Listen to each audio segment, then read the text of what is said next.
O calor era úmido e pesado, difícil de respirar.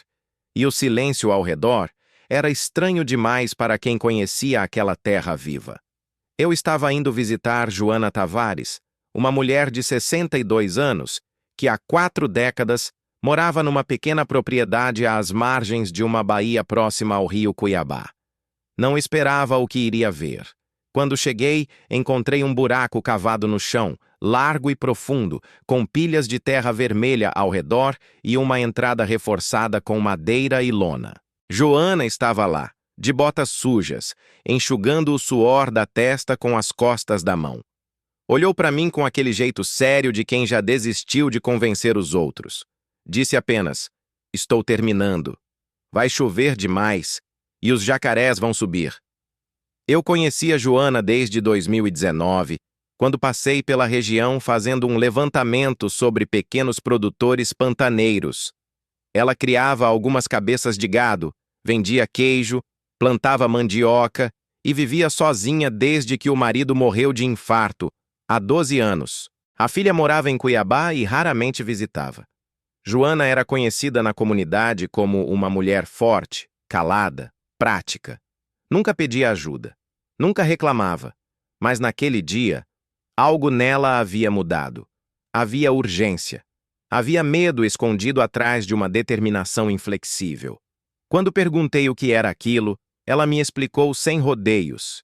Disse que há 3 anos vinha notando mudanças no comportamento do Pantanal. As cheias estavam chegando mais tarde. As secas estavam ficando mais longas e mais cruéis. Em 2020, ela viu o fogo consumir quase tudo ao redor. Perdeu parte da cerca, viu animais morrerem carbonizados, respirou fumaça durante semanas. No ano seguinte, veio uma cheia inesperada, fora de época, que inundou a casa dela em menos de 12 horas. Em 2023, a seca voltou ainda mais intensa. E naquele ano, 2024, ela sentiu no corpo que algo pior estava se aproximando. O Pantanal sempre foi uma terra de extremos. Metade do ano debaixo d'água, metade do ano rachando de tão seca. Mas o que Joana percebia era que os extremos estavam ficando mais violentos, mais imprevisíveis.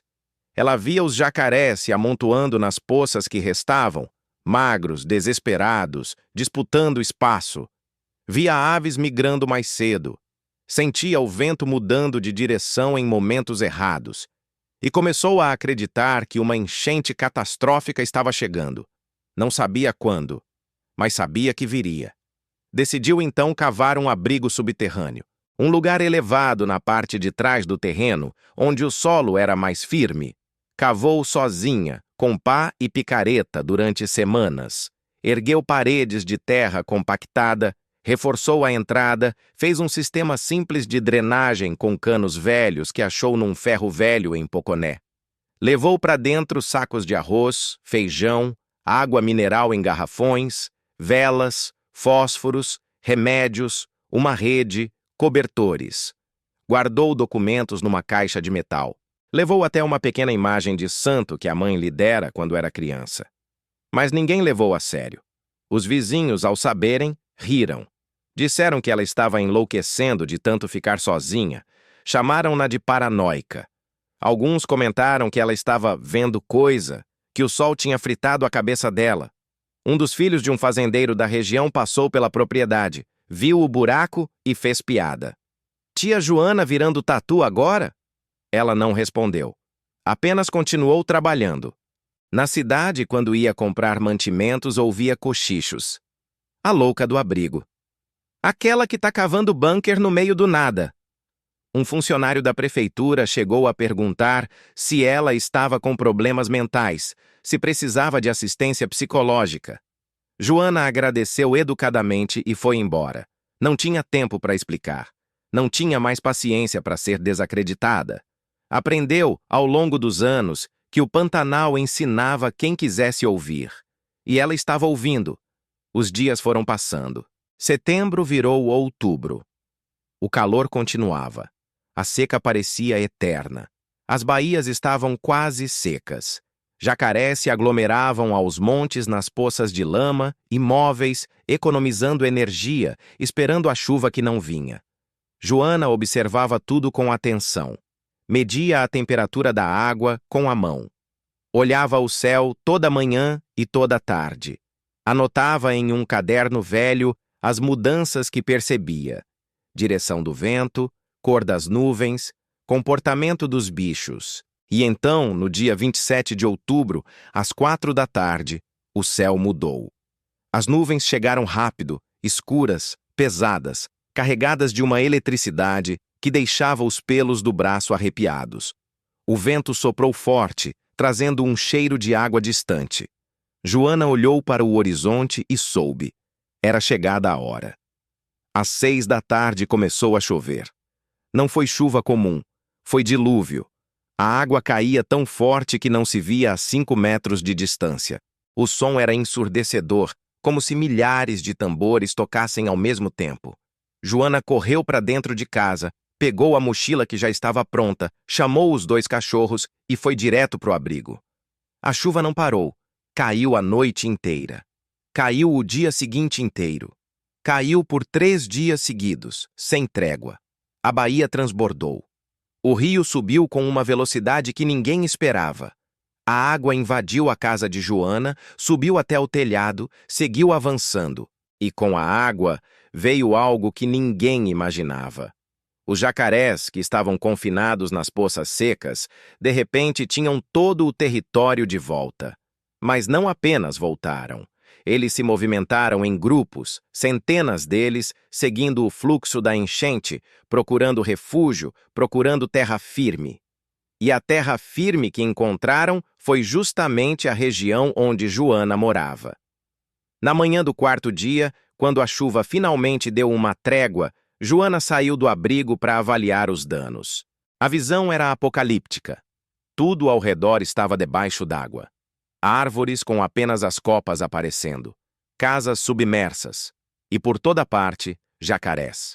Dezenas, centenas. Deslizando pela água lodosa, subindo em pequenos montes de terra, descansando nas margens improvisadas que a enchente criara. Alguns tinham mais de 3 metros, estavam por todo lado. Cercavam completamente a propriedade. Joana entrou no abrigo e ficou lá. Trancada, segura, com comida, água, e os cachorros ao lado. De onde estava, pelo pequeno vão que deixara na entrada, conseguia ver o movimento lá fora. Via os jacarés passando, ouvindo o arrastar das caudas na lama, o estalo ocasional das mandíbulas. A noite era pior.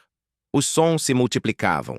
Rosnados baixos, movimentos súbitos na água, o silêncio pesado entre um barulho e outro. Enquanto isso, os vizinhos enfrentavam o terror. A família do fazendeiro que riu dela teve que subir no telhado da casa. Ficaram lá por 2 dias, cercados por jacarés, sem comida, sem água potável, chamando por socorro que demorou a chegar. Outro vizinho tentou sair de barco e quase foi atacado quando um jacaré investiu contra a embarcação, virando-a. Ele teve que nadar até uma árvore e ficar agarrado lá por horas até ser resgatado. 3 casas foram completamente destruídas. Gado morreu afogado. Plantações perdidas. A estrada ficou intransitável. Helicópteros da Defesa Civil começaram a sobrevoar a região, resgatando pessoas ilhadas. Joana ficou 7 dias dentro do abrigo. Sozinha, mas segura. Comeu devagar, racionou água, manteve a calma. Ouvia pelo radinho de pilha as notícias sobre a tragédia. Soube que 3 pessoas morreram afogadas tentando fugir. Soube que dezenas estavam feridas. Soube que a enchente havia sido a pior em 40 anos. E soube que a concentração de jacarés na região era algo nunca visto antes, resultado da combinação entre seca extrema, enchente repentina e a mudança climática que alterava os ciclos do Pantanal. Quando a água finalmente começou a baixar, no 8º dia, Joana saiu. A casa estava destruída. Móveis boiando, paredes rachadas, tudo coberto de lama, mas ela estava viva. Os cachorros estavam vivos. E o abrigo tinha funcionado exatamente como ela planejara. Os vizinhos, quando souberam, ficaram em silêncio. Não houve pedidos de desculpa. Não houve reconhecimento imediato. Apenas um silêncio constrangido, pesado, que dizia mais do que qualquer palavra. Alguns desviavam o olhar quando passavam por ela. Outros murmuravam algo sobre sorte. Um ou outro, mais honesto, admitia em voz baixa: "Você estava certa." Semanas depois, uma equipe da Defesa Civil foi até lá fazer uma avaliação dos danos. Quando viram o abrigo, pediram para conversar com Joana. Queriam entender como ela tinha previsto. Queriam saber o que a fez tomar aquela decisão. Ela explicou, simples, direta. Disse que morava ali há 40 anos. Disse que conhecia a terra. Disse que prestava atenção. E que, quando a terra fala, é melhor escutar. Um dos técnicos, um homem de uns 50 anos, engenheiro, pegou o caderninho dela onde estavam as anotações. Folheou devagar. Viu os registros de temperatura, vento, comportamento animal. Olhou para Joana com respeito e disse: "A senhora fez sozinha o que institutos de pesquisa fazem com equipes inteiras." E acertou. Ela não sorriu. Apenas assentiu. A história se espalhou. Primeiro nas comunidades próximas. Depois em Poconé. Depois em Cuiabá. Jornais regionais publicaram matérias. Um canal de televisão foi até lá gravar uma reportagem. Joana não gostava da atenção, mas respondia às perguntas com paciência. Não se vangloriava. Não se colocava como heroína. Apenas dizia a verdade, que o Pantanal estava mudando, que os extremos estavam mais violentos e que era preciso se preparar. Meses depois, a Prefeitura de Poconé iniciou um programa de construção de abrigos comunitários em áreas de risco. Basearam o projeto no abrigo de Joana, simples, barato, eficaz. Ela foi convidada para dar consultorias. Recusou o pagamento, mas aceitou ajudar. Foi de propriedade em propriedade, ensinando as famílias a identificar sinais, a se preparar, a respeitar o tempo da terra. Hoje, Joana ainda mora lá. Reconstruiu a casa, menor, mais simples. O abrigo continua de pé, agora reformado, com melhorias sugeridas por ela mesma. Virou ponto de referência. Outros moradores da região construíram os seus. Ninguém mais ri, ninguém mais chama de louca. Quando falam dela, usam outra palavra: sábia. A filha, que morava em Cuiabá, voltou a visitá-la com mais frequência. Trouxe os netos. Quer que eles aprendam com a avó.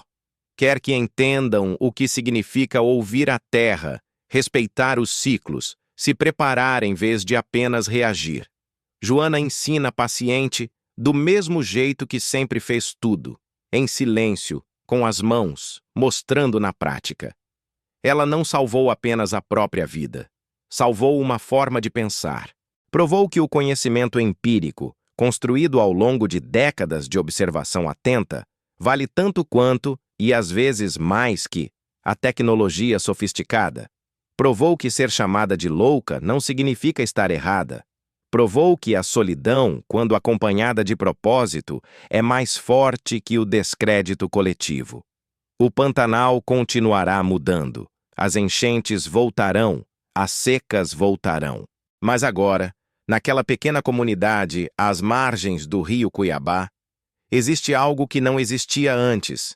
Respeito pela terra, respeito por quem a conhece, e respeito por uma mulher que, sozinha, cavou um buraco no chão e salvou não apenas a própria vida, mas a dignidade de estar certa quando todos diziam que estava errada.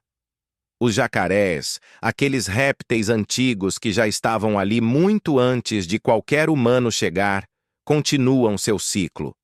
Sobem quando a água sobe, descem quando a água desce. Não tem culpa. Não tem intenção. São apenas parte do sistema, assim como Joana. E talvez, no final, a lição mais importante tenha sido essa: que não se luta contra a natureza. Aprende-se a viver com ela. E quem aprende, sobrevive.